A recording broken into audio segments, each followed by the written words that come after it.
Airsofters, it's Nitrogary here. This is my new review channel.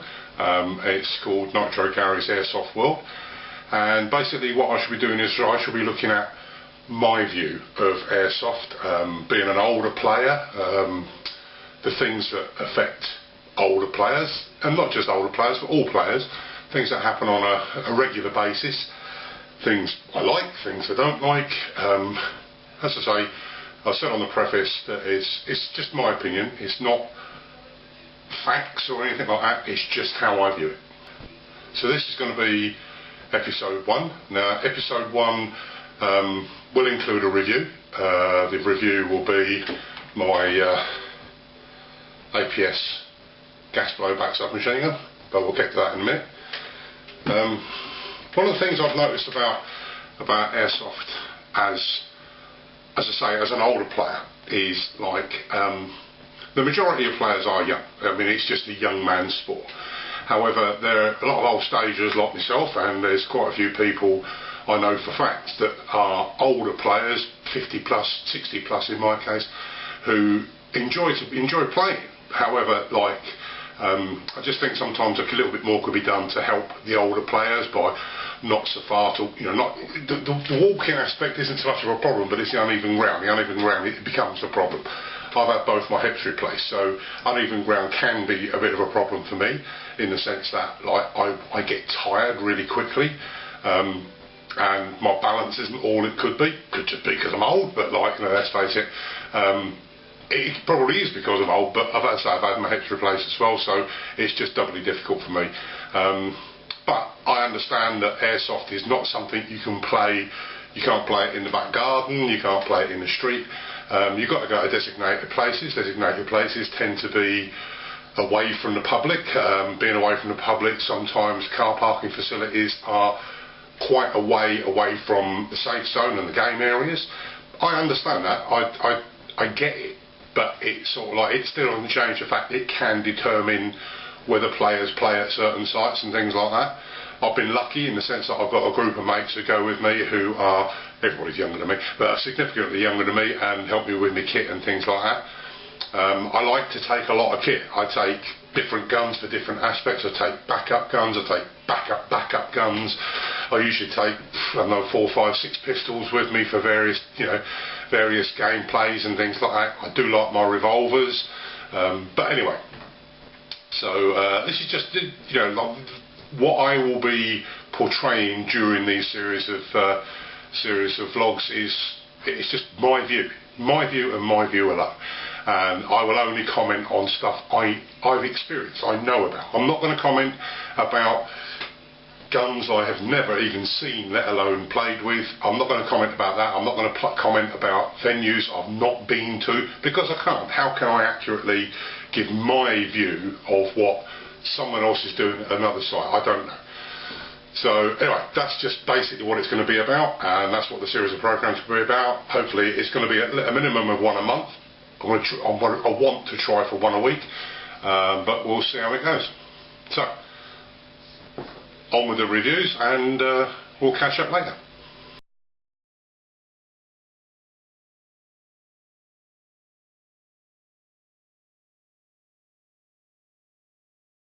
Okay, so my first review is going to be my APS.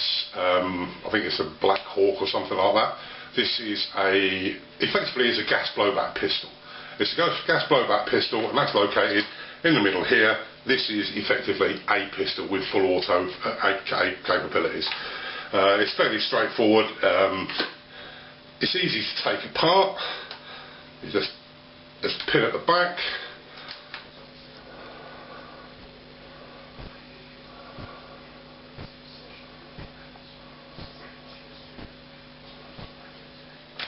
One comes out the back, and the back slides off.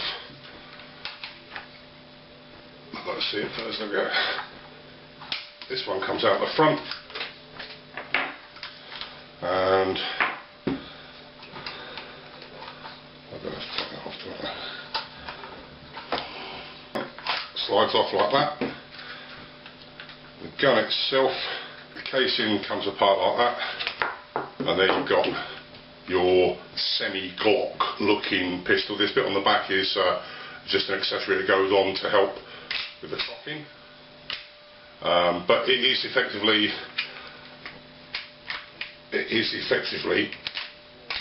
a Glock. Everything else works out the same. It's all the usual palaver for that type of gun.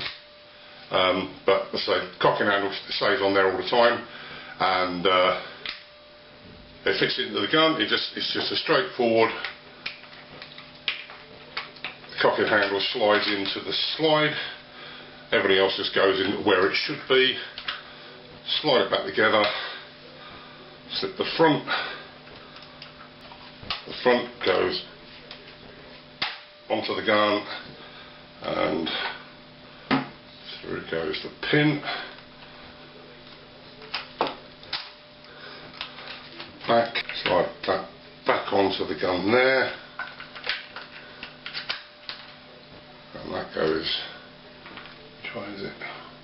There's a little notch in the back of the hole, and there's a little lug sticking out the side of the pin, and it goes in that direction, and so there it is, back together. And this has got a little extending stop.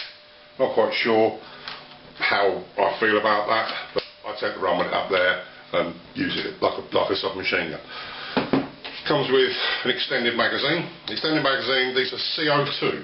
They're also rated at under 350 feet per second, so the normal worries about CO2 being overpowered aren't manifested in this gun.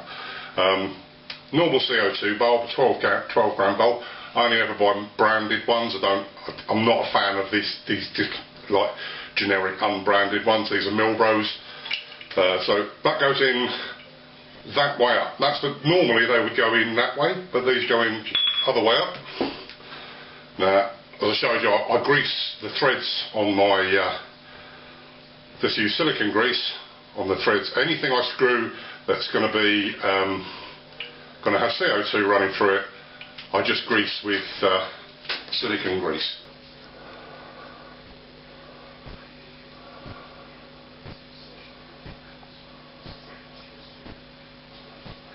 It's something I've always done. Goes back to my days with air rifles, and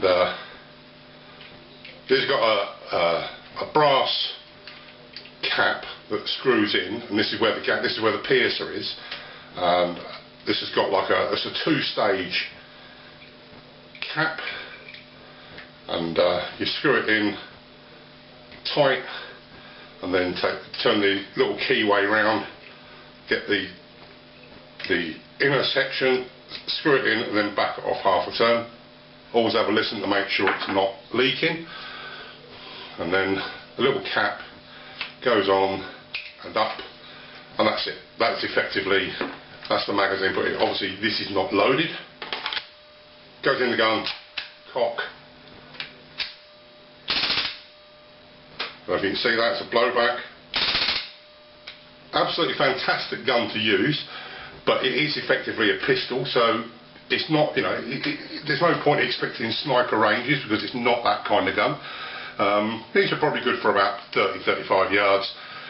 It's a CQB weapon. However, with the way that sights are about CQB, the chance of you using it on full auto on close quarter is like non-existent. The auto switch is on the side of the upper slide. There you go, and it's back on single shot now. I'm just going to hold the release down. I've put this little red dot start on there. It's adequate. It does its job. As I say, it's not a long range weapon. So worrying about whether anything bang on the dot is kind of irrelevant. You point it in that direction, you can see where your BB's going. So just do it. So I do it. Got a little front grip on there. Folds down nice and neatly. Press a button on the side, it pops out again. You got just your quick release sling mount.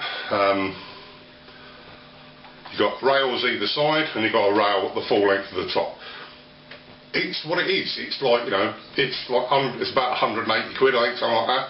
And I think that's the whole thing. And I think for that sort of money, it's a great little buy. It's a good little gun. It does what it That's what it says on the tin, and I love it. It's I've used it once. I went to Sabotage at Milton Keynes and had a little play around with it. Got a couple of kills. So like, you know, as long as you get whenever you get a new gun, as long as you get a kill with it, who cares? It's what you do. I've got standard guns, well, guns that I use. I call my go-to weapons, which I use every game. I use every game day. It's just what the ones I use. Again, mostly APS. I do like APS stuff, electric blowbacks and what have you. And they do a range of weapons from something not much longer than that to, you know, like metre long M16 size rifles with full key mod rails. I like them. I like them. They're not massively expensive. Yeah, I mean, obviously we'll get round to doing a few reviews on them and we'll talk about them as we go.